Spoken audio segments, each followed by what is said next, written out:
क्रांतीचा संदेश देणारे महाकारुणिक प्रकाश भगवान गौतम बुद्ध ईश्वरत्न बोधिसत्व परमपूज्य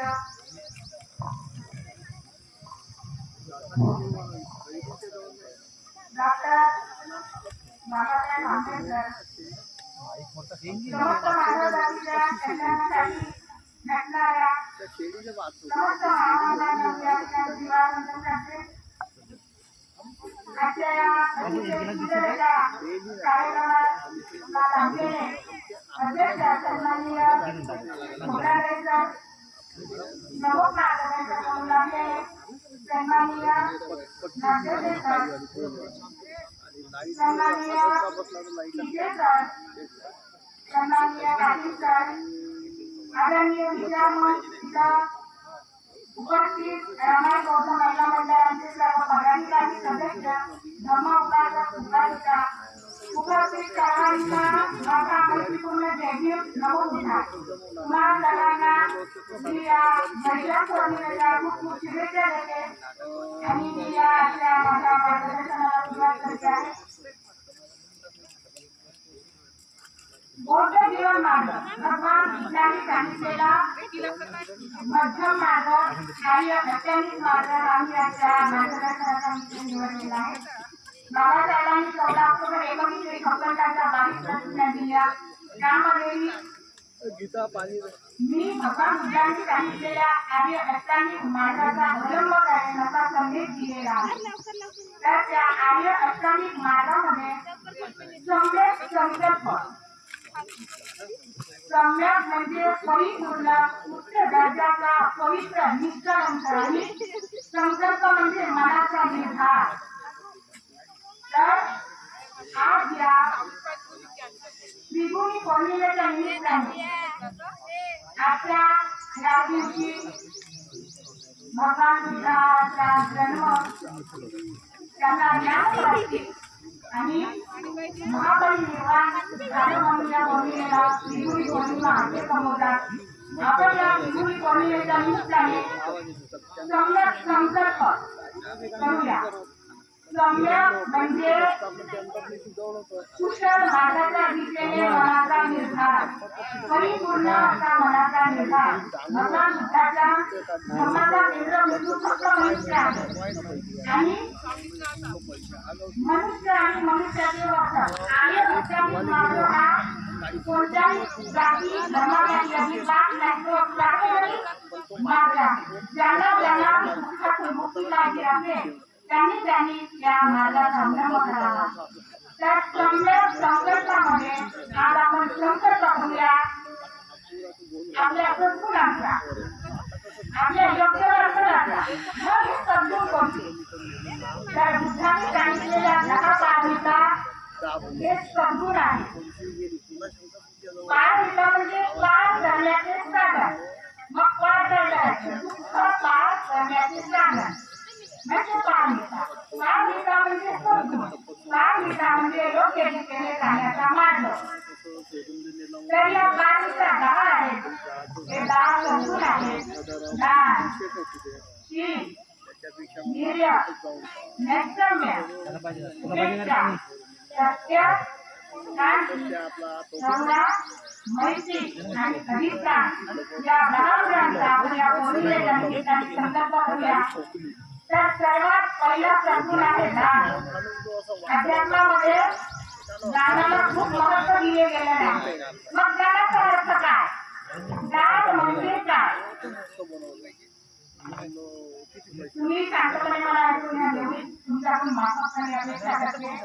तर अतिशय निस्वार्थीपणे कोणत्याही परफेरीची अपेक्षा न करता आपल्या स्वतःच्या मालकीचा कोणाची नाही धन संपत्ती वस्तू आपल्या शरीरातील रक्त प्रसंगी आपला प्राणी देणे म्हणजे दान. काय म्हटलं मी? निस्वार्थीपणे कोणत्याही परफेरीची अपेक्षा न करता आपल्या स्वतःच्या मालकीची वस्तू रक्त शरीर देणे म्हणजे दान. नक्कीच उच्च दर्जाचं उदाहरण बाबासाहेब संपूर्ण आयुष्य आपला वेळ, आपला खाजगी जीवन, आपला कुटुंब, आपला संसार दान केलं आणि त्या दानाची फलश्रुतीमध्ये आज आपण या ठिकाणी अतिशय छटामाटात पांढरी शुभ्र कपडे घालून शेतीच्या काळामधून मी पण आलेली आहे. सगळं बाबा आपल्या ज्ञानाची फलश्रुती आहे. ज्ञानाचे एवढे चांगले परिणाम असतात म्हणून बुद्धांनी सांगितलेली पहिली पायरी आहे दान. मग हे दान करताना आपण छोटं दान केलं म्हणून न्यूनगंड निर्माण होता कामा नये. आपण खूप मोठं दान केलं म्हणून आपल्याला अहंकार होता कामा नये. फक्त दान करताना आपली भावना परिशुद्ध आणि परिशुद्ध असली पाहिजे तर ती दान पाणीचा होईल. आता आपण रक्त दान करतो, औषधीचं दान करतो, भोजन दान करतो. भोजनला एकदा केल्यानंतर ते पोटात भूक लागते, पुन्हा द्यावं लागते. वस्त्र दान दिले तरी ते टाकतात, औषधी दिले माणूस आजारी पडतो. मग सर्वश्रेष्ठ दान कोणतं आहे? तर सर्वश्रेष्ठ दान आहे धम्मदान. आता धम्मदान म्हणजे काय? इथे तुम्ही सर्व बघलेले आहे.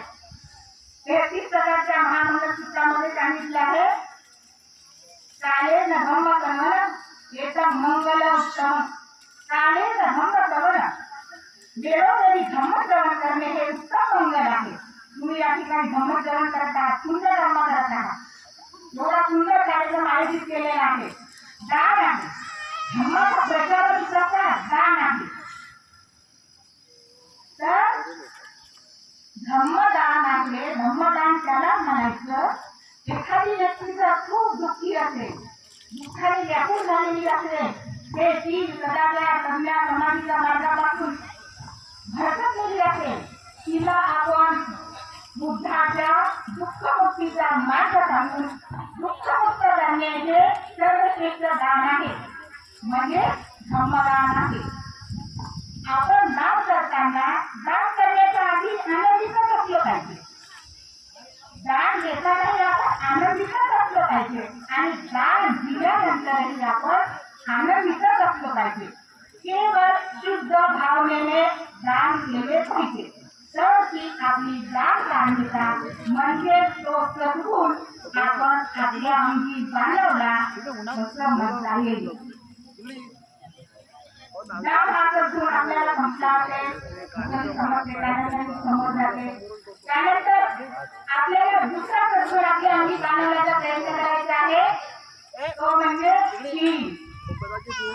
शील म्हणजे सदाचार, शील म्हणजे सद्वर्तन, शील म्हणजे योग्य आचरण, शील म्हणजे कोणालाही न दुखवता आपण केलेले वर्तन म्हणजे शील. तर हे शील कोणतं? गृहस्थांसाठी पंचशील सांगितलेलं आहे. बाबासाहेबांनी 22 कबीरमध्ये 22 कबीर हा आचरणाचा मार्ग आहे. 13, 14, 15, 16, 17 पाचही कबीर पंचशील आहे.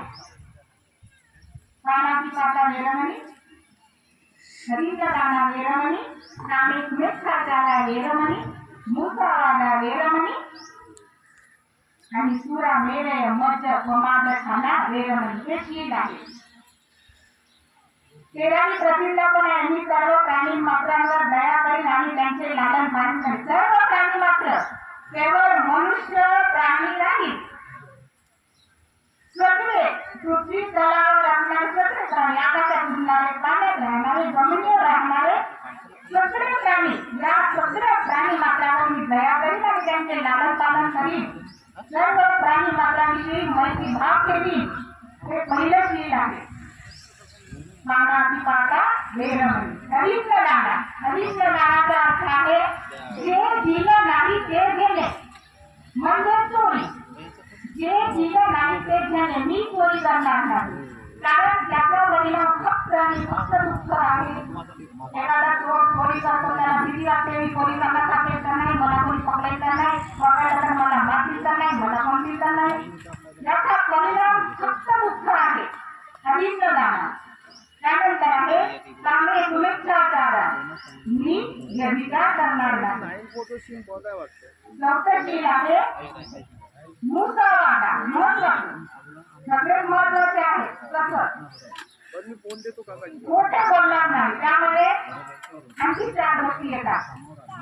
खोटे न बोलणे, व्यर्थ बडबड न करणे, गरज असेल तरच बोलणे. इथं मी बोलत आहे. मी या ठिकाणी गोष्ट मला आवडते. मी जेव्हा त्या ठिकाणी बघते या काही कार्यक्रम करून नाही, फक्त मला सुट्टी असली पाहिजे. मग अनुष्काने स्त्री बोलते, कधी आला? 9 वाजतापासून का किती वेळ होता?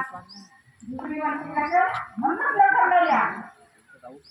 बोलणं काही जरुरी असते का? तुम्ही स्वतः डिस्टर्ब होता, पण जवळच्या माणसालाही डिस्टर्ब करता. जास्त बडबड करायचीच नाही. नुसतं मुद्दावादामध्ये खोटं बोलणे एवढं अपेक्षित नाही आहे. खोटं न बोलणे, जास्त बडबड न करणे. गरज असेल तरच बोला. ठीक आहे, तुम्हाला पाणी आवश्यक आहे, तुमची तब्येत बरी आहे, तुम्हाला औषध खायचं आहे, तुम्हाला एक ग्लास पाणी आहे, ठीक आहे बोला ना, कारण गरज आहे. पण गरज नसताना बडबड मुद्दावादामध्ये येते. नंतर चुगली, निंदा, नालची न करणे. आपण 2 व्यक्ती एकत्र आलो की तिसऱ्या माणसाची विनाकारण आपला वेळ जाते, विनाकारण त्याच्याविषयी द्वेष, ईर्ष्या, तिरस्कार निर्माण होतो त्या चुगलीमुळे. चुगली न करणे. आणि नंतर आहे अंतःकरणात तेच बोलणे आणि कठोर कधीही बोलायचं नाही. अनेकांची मने दुखावली जातात कठोर बोलण्याने.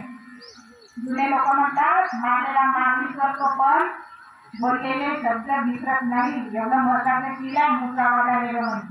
कठोर वचन बोलतो, बोललेला विसरून जाते, पण सहन करणारा वारंवार ते असत राहते. निव्वळ दुःख आहे. म्हणून कठोर बोलणे टाळायचं. या मुद्दावादा म्हणून खोटे न बोलणे, व्यर्थ बडबड न करणे, कठोर न बोलणे आणि चुगली, निंदा न करणे हे आहे शील. बाबासाहेब म्हणतात, मी उच्च विद्याविभूषित आहे म्हणून मला लोक घाबरत नाही. तर मी कसं आहे? शीलवान आहे. आणि तुम्ही अनुभवता त्या माणसाच्या 4 फूट लांबच राहतात, कोणी त्याचा खोटा देत नाही, घाबरतात लोक, त्याला माहित असते. म्हणून शील किती महत्वाचं आहे बुद्धाने सांगितलेलं. आणि बाबासाहेबांनी म्हटलं, शिला शिला विद्या फुकाची व्यर्थ आहे.